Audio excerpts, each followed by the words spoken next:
ஆராதிக்கிறவர்களுக்கு தேவன் புதிய வழியை வைத்திருக்கிறார்.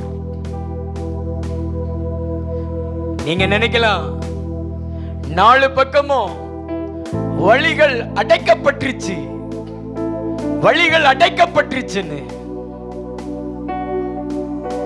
ஆனா ஆராதிக்கிறவர்களுக்கு ஆண்டவர் ஒரு வழியை வச்சிருக்கிறாரு. ஆண்டவர் ஒரு வழியை வச்சிருக்கிறாரு. அதனாலதான் கர்த்தர் அதை நோக்கி நடத்துகிறாரு. இஸ்ரவேல் ஜனங்கள் எகிப்து தேசத்திலிருந்து வெளியே வந்த பின்பு முன்னாடி செங்கடல் இருந்தது.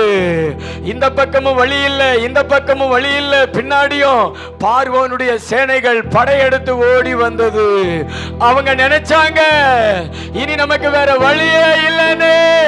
ஆண்டவர் உனக்கு வழி இல்லாமலா ஒன்னு அதை நோக்கி நடத்துறாரு. இன்னைக்கு ஆண்டவர் இங்க உன்னை கொண்டு வந்திருக்கிறார்னா வழி இல்லாம ஆண்டவர் கொண்டு வரல. கடலுக்குள்ள ஆண்டவர் உனக்கு ஒரு வழியை வச்சிருக்கிறாரு.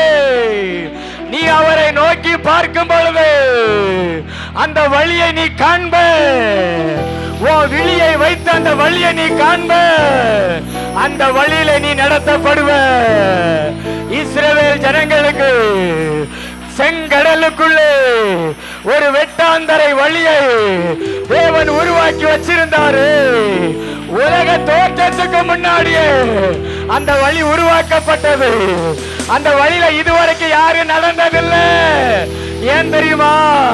நீ மட்டும்தான் நடக்கணும்னு சொல்லி அந்த வழியை உனக்குன்னு உருவாக்கி வச்சிருந்தார் இந்த தெய்வம். நம்புறியா? நல்ல வாய் திறந்த அப்பாவை உயர்த்து, சத்தமா உயர்த்து, இன்னும் சத்தமா உயர்த்து. கர்த்தர் உன்னை நிரப்புறாரு.